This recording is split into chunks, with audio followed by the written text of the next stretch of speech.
whispers in the water. In the green heart of West Africa, where the air hung heavy with the scent of wet leaves and spicewood, the jungle of Noob Valley pulsed with life. From high in the sky, the canopy looked like an endless sea of emerald waves, hiding secrets that were far older than memory.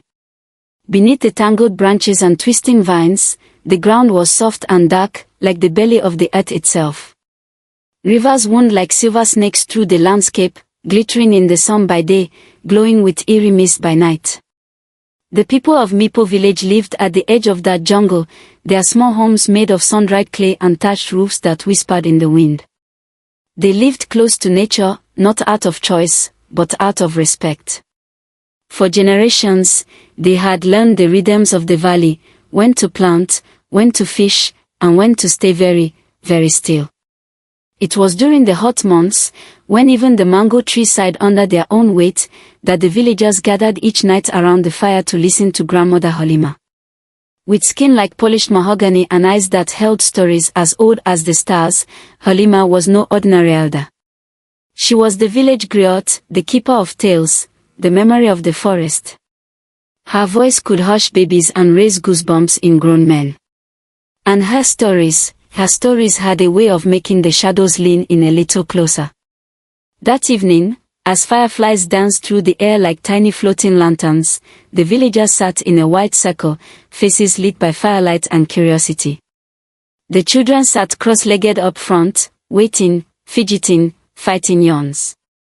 At the edge of the circle sat Nia, Halima's granddaughter, bold-eyed, wild-haired, and always asking questions.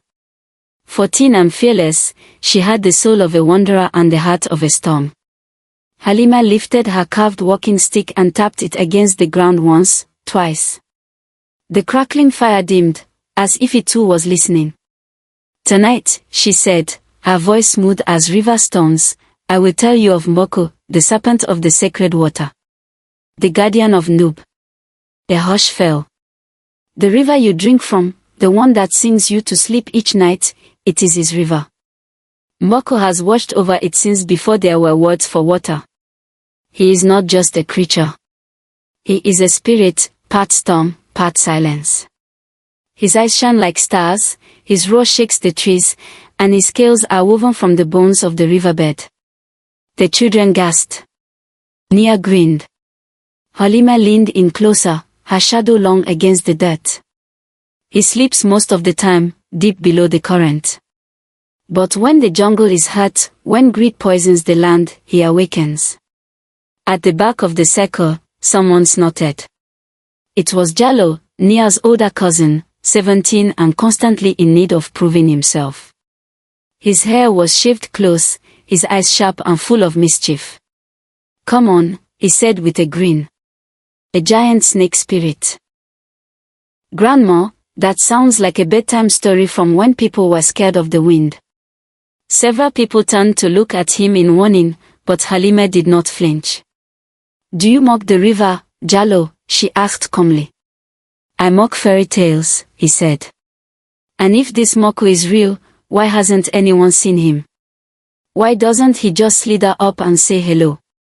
A few of the other teenage boys chuckled nervously. Nia's jaw tightened. Halima's voice dropped, slow and soft like a prayer. "Because he shows himself only when he must. The forest has its rules. And it never forgets who breaks them." Jallo crossed his arms, unconvinced. But Halima said no more. As the fire dwindled and families returned to their huts, the jungle outside the village began to change. The insects stopped humming. The frogs went silent. And somewhere far off, a deep, low howl rolled through the trees, not a wolf, not a cat, but something else. Something bigger. That night, as the moon slid behind a veil of cloud, the river near the village began to shimmer. Faintly. Like it was glowing from beneath the surface. It paused once, then stilled. Jallo couldn't sleep. He kept hearing Halima's voice in his head. The river has its rules. It never forgets. Bah. He threw off his blanket, grabbed a flashlight, and tiptoed out of the hut. As expected, Two of his friends, Kemi and Tol, were already waiting near the edge of the trees, both wide-eyed and restless. "Well," Kemi whispered. "You really going to do it?" Jallo smirked. "Let's go prove the old stories wrong." They crept through the sleeping jungle, careful to step over roots and avoid the patches of whispering grass. The moonlight filtered through the leaves in broken patterns, like old puzzle pieces. And the deeper they went, the colder it became. Finally, they reached the river. It looked normal. Mostly. The surface was still, but the water beneath shimmered faintly, like someone had stirred silver dust into it. The trees stood watch around the edges, tall and still, as if holding their breath. "There," Jallo said, pointing to a low stone at the edge of the riverbed. It was shaped like a sleeping lizard, covered in moss and strange carvings.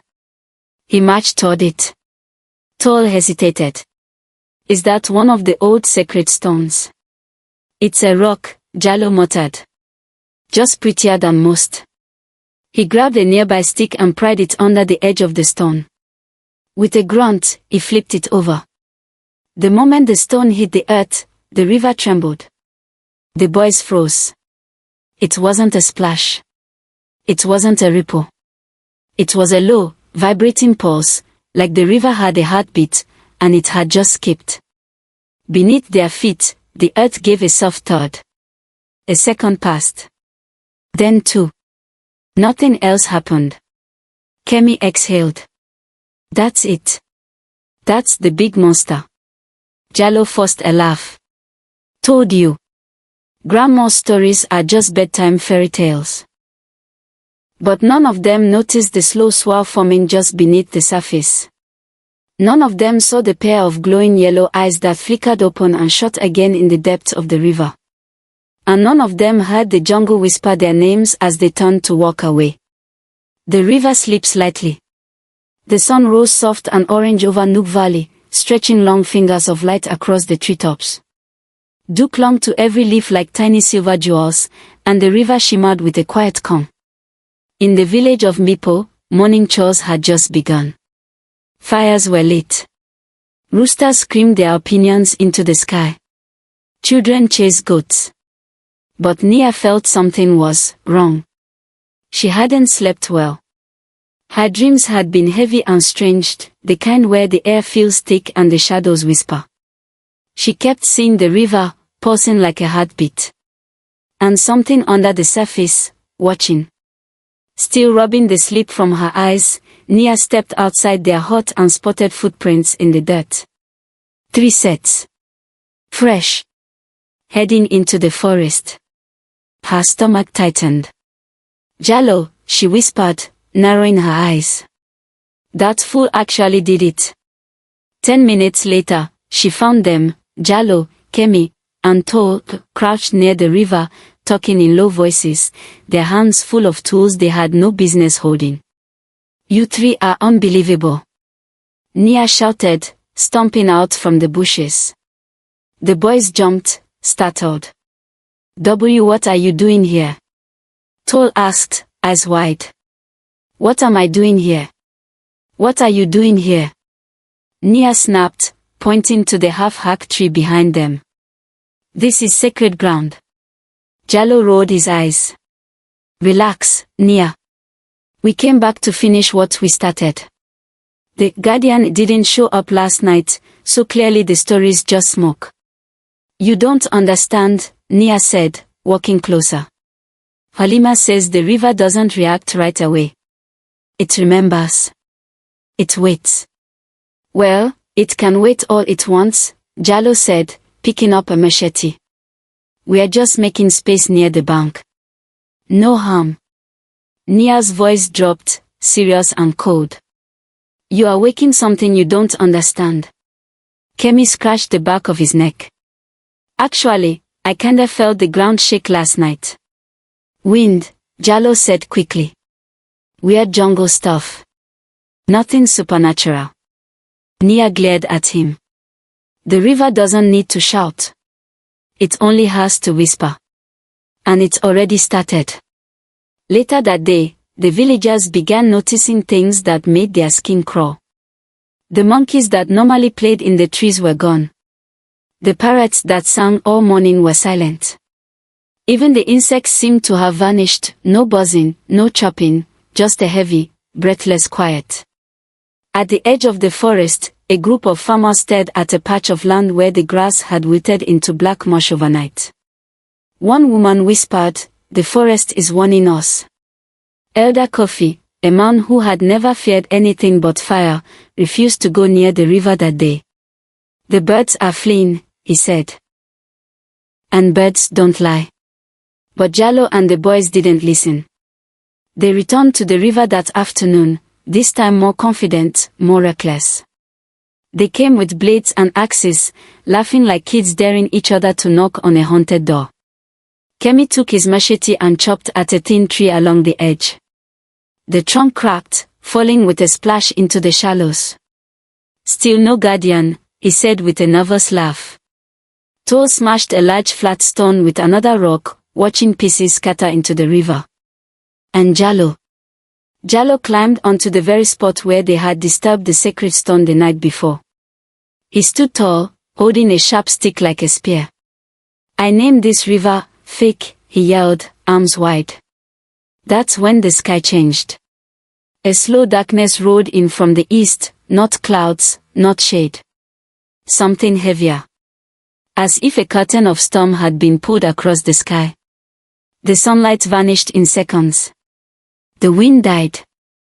The jungle fell completely, utterly silent. Even Jallo looked up. "Oh, that's new." Then came the vibration. It started in their feet, a low hum, like someone strumming a massive cello beneath the earth. The boys looked at each other, suddenly unsure. The water began to ripple outward in perfect circles, one after the other. Then, from deep within the river, a single, massive glowing eye opened. Round, golden, ancient. It didn't blink. It didn't move. It just stared. Far away on a ridge, Nia stood frozen, watching it all from the edge of the jungle. She had followed them again, partly to stop them, partly because something in her chest told her she had to be there. And now she was watching her worst fear come true. The eye blinked once, and vanished beneath the surface, leaving the water smooth again. But Nia knew. It was not over. She turned and ran. By the time she reached the village, her breath was short and her legs were trembling. Grandmother Halima was sitting outside her hut, as if she had been expecting her. "He's awake," Nia gasped. Halima nodded slowly, her hands steady as ever. "I saw it." The eye. It looked right at them, like it was measuring. Halima looked into the trees, toward the river, her face unreadable. "Mboku remembers," she said softly. "He is patient, but he never forgets." Nia sat down beside her, still shaking. "What do we do?" she whispered. Halima turned to her with eyes like burning coals. "We prepare. The machines arrive." The piece of Noob Valley cracked before the villagers even saw the first machine. They felt it. A distant rumble, like thunder trapped underground. Birds launched from the trees. The goats refused to leave their pens. The river, usually calm in the morning, was rising and falling by inches, as though breathing in discomfort. Then came the engines. Bulldozers, dirt haulers, and diggers, crawling through the jungle like yellow insects, spitting smoke into the air. And leading them, seated in the passenger seat of a spotless white SUV, was a man with sunglasses too shiny for the jungle, and a grin too wide for comfort. Mr. Roland Drake. His boots were clean. His accent thick with European polish. His charm was practiced, like a mask he wore for tourists. But behind the smile, his eyes were sharp, calculating. He was the type of man who'd shake your hand while standing on your roots. By mid-morning, the entire village had gathered near the edge of the forest, watching the machines roll in. Drake stepped out of his SUV, removed his sunglasses with flair, and clapped his hands. Good morning, he said brightly. Beautiful little village you've got here. A gem. Untouched, wild, just like I imagined. Elder Kofi stepped forward, jaw tight. Why are you here? Drake gave a warm, rehearsed chuckle. Opportunity. Exploration. A touch of fortune seeking, maybe. You've got untouched land, untouched minerals, and untouched water. He pointed to a map. According to our research, the riverbed here is sitting on an underground gold vein. The villagers muttered among themselves. Drake raised his hands. We'll keep to ourselves. Just a bit of digging along the banks. Minimal disruption, maximum return. You folks won't even notice we're here. Digging near the river is forbidden, said Grandmother Halima, stepping forward, her walking stick firm in the dirt. That land is protected. Drake tilted his head. All the local beliefs. The serpent spirit, yes. He smirked, like someone chuckling at a child's drawing. I'm sorry, Halima said calmly, but you can't dig here. Roland Drake looked around, at the huts, the people, the goats chewing string, and smiled like a man who had already made up his mind. Come now. We are not here to disrespect your stories, he said. But let's be honest, myths don't stop progress. Business is business. He turned to his men. Let's get to work. Later that day, while the villagers debated how to respond, Jallo stood apart from them all, arms crossed, staring at the machines like he was watching giants wake. That's when Drake's assistant, a woman in dark glasses and a pressed white shirt, approached him with a smile. You're from here, yes. Jallo nodded cautiously. You know the paths. The terrain. I know the whole jungle. She smiled wider. Mr. Drake could use a local guide. Someone to help navigate, faster. Help avoid sensitive areas. Jallo hesitated. Then she handed him a small bag. It clinked. The sound of coins. Jallo looked down at it. Gold. More than he had ever held. And then he looked back at the villagers, the same ones who still laughed behind his back for being a loudmouth, the same ones who never took him seriously. His jaw clenched. I'll help. By nightfall, trees were being torn from their roots like weeds. The sound of engines drowned out the songs of birds and the hush of the river. The jungle bled sap, cracked bark, and wounded silence. The river, once steady and quiet, now began to behave oddly. The water rose and fell for no reason, sometimes bubbling as if something massive stirred underneath. Some nights, it glowed, not with moonlight, but from within, like veins of fire under skin. Villagers whispered of bad omens. Children cried in their sleep. Even the frog stopped singing. And in her bed, Nia began to dream.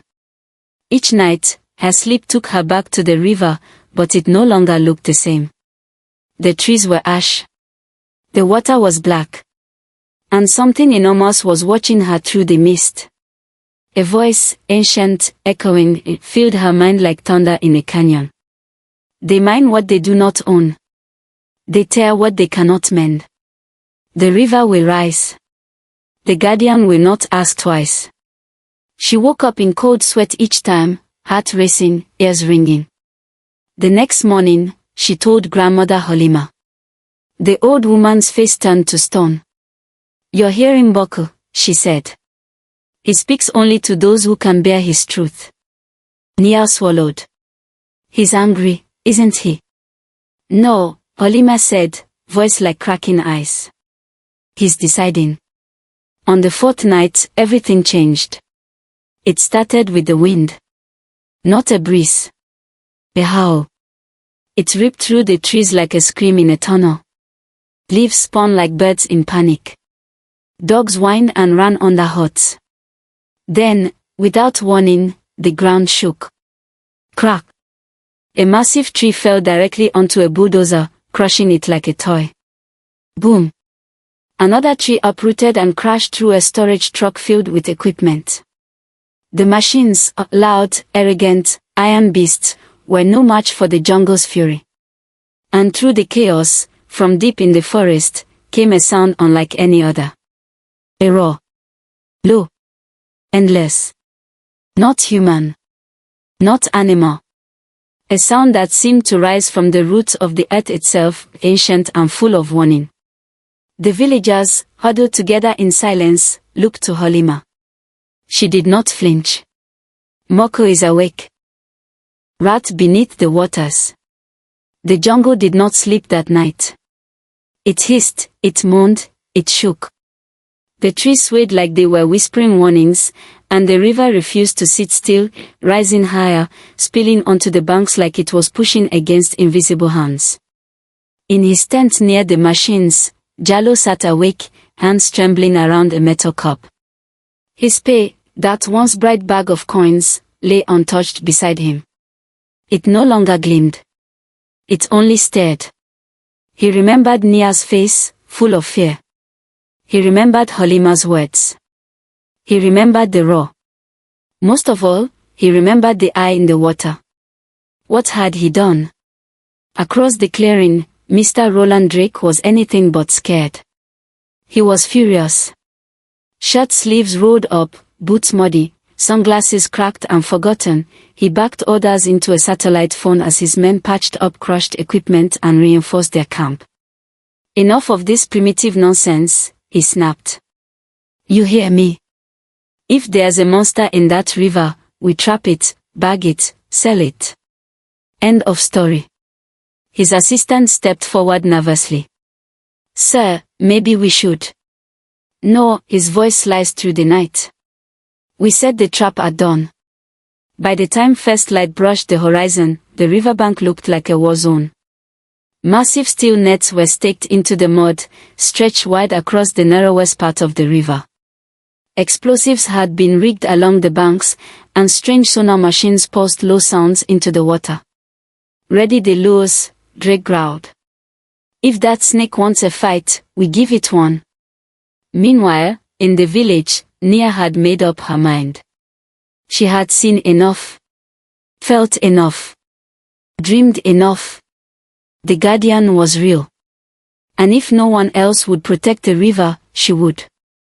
She ran to Eo's hut, her best friend, a boy of 15 who could name every plant in the jungle and knew how to follow ants to water. You're coming with me, she said. Eo blinked. To the river. With the crazy men and the giant snake. She nodded. He sighed. Of course I am. Before they left, they stopped at Halima's hut. The old woman stood waiting at her doorway, as if she already knew. This is for you, Halima said, holding out a thin cord with a carved wooden amulet. A serpent coiled around a spiral, ancient river magic. It belonged to the first waterkeeper. It will protect you, if your heart is steady. Nia took it, her fingers trembling. Thank you, Grandma. Halima placed a hand on her shoulder. The river is not angry. It is hurt. And hurt things always fight the hardest. Back at the river, the trap was set. The jungle had gone still, that unnatural kind of still that only happens when something big is about to happen. Drake stood at the edge, eyes scanning the water. His crew was on edge, weapons ready, fingers twitching. Then the water began to bubble. First one ripple. Then another. Then a column of light burst upward from the center of the river. Like lightning trapped inside a waterfall. And from the depths rose Moko. He was enormous. Twice the length of the bulldozers. Scales like liquid gold shimmering in the sunlight. His eyes were vast glowing orbs, not angry, but ancient. A crown of water lilies and vines rested behind his horned head.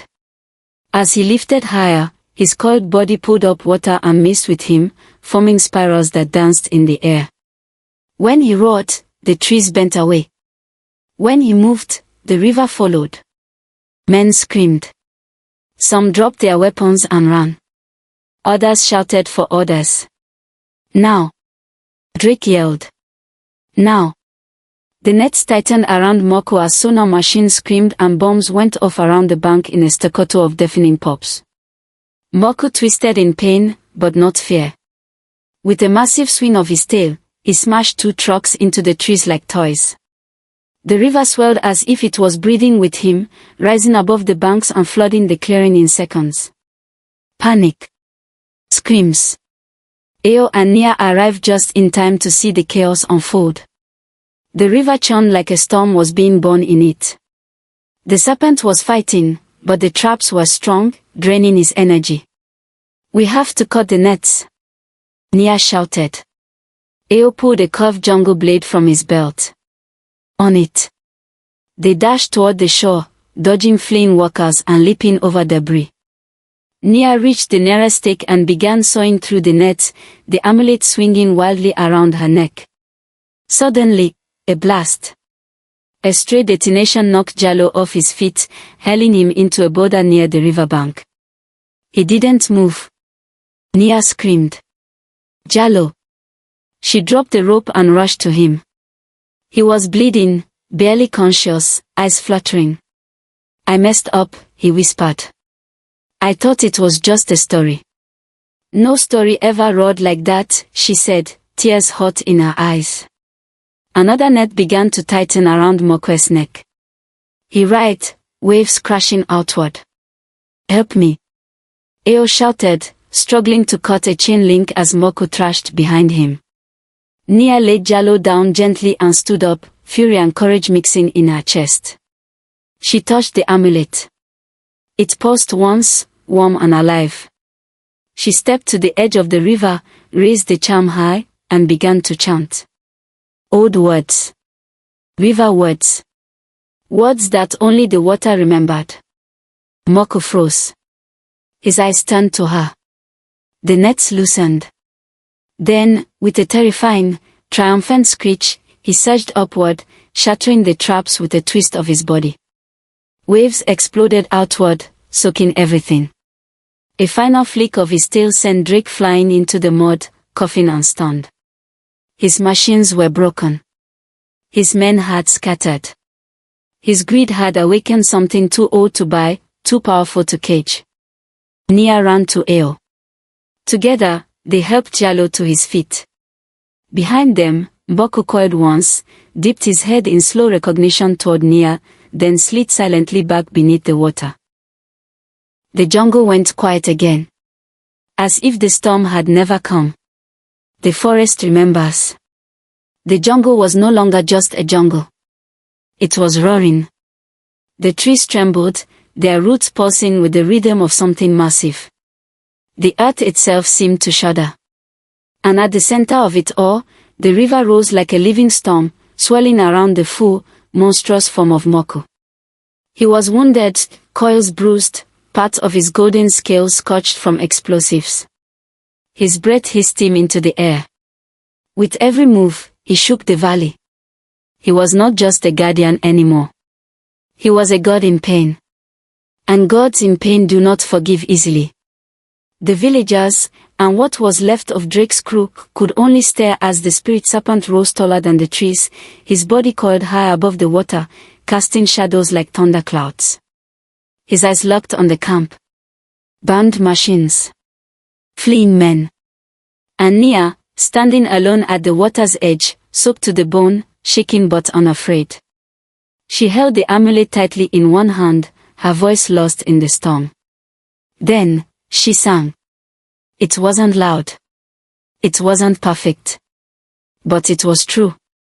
The old river songs, the ones Halima had whispered into her dreams, the ones that hadn't been sung in decades. Nia's voice carried the weight of memory, of apology, of love for the forest that raised her. The serpent paused. His glowing eyes flickered, like fire dimming to embers. Nia stepped forward. She sang again, louder this time, as the amulet around her neck pulsed with soft light. Water that feeds. Root that holds. Watcher in deep. Keeper of old. Moko lowered his head, coils relaxing. The wave settled. His ears quieted to a low, thunderous breath. Then, slowly, he dipped beneath the surface, vanishing into the depth of the river, not in anger, but in peace. The storm broke. The rain stopped.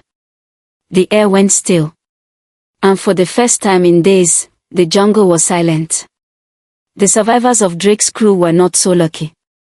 The magical waters had turned on them. Their skin was marked with red burns that no ointment could soothe. Their machines were warped, their gear rusted overnight, their maps turned to blank paper. Some swore they heard whispers in the trees. Some said the shadows watched them. Roland Drake, bound, beaten, and broken, had no more words. His sunglasses were gone. His smile had long since left. He limped away with what remained of his team, swearing never to return. The jungle let them leave. Barely. Back in Bipo, the sun returned like a blessing. It lit up the green leaves, turned the broken riverbanks to gold, and warmed the faces of those who had survived. Jallo was quiet now. Not ashamed, but humbled. He sat beside Nia, helping rebuild the wooden walkways destroyed in the flood. Every time he hammered in a new nail, it was like saying sorry with his hands. He didn't need to speak. He just walked. Ao, ever clever, helped replant saplings where the machines had torn down trees. They grow slow, he told the kids who watched him. But they remember who put them there. And Halima, oh, Halima, she sat once more by the fire at the village's heart, the children curled around her like roots around a tree. Tonight's tale was new. But already, it felt old.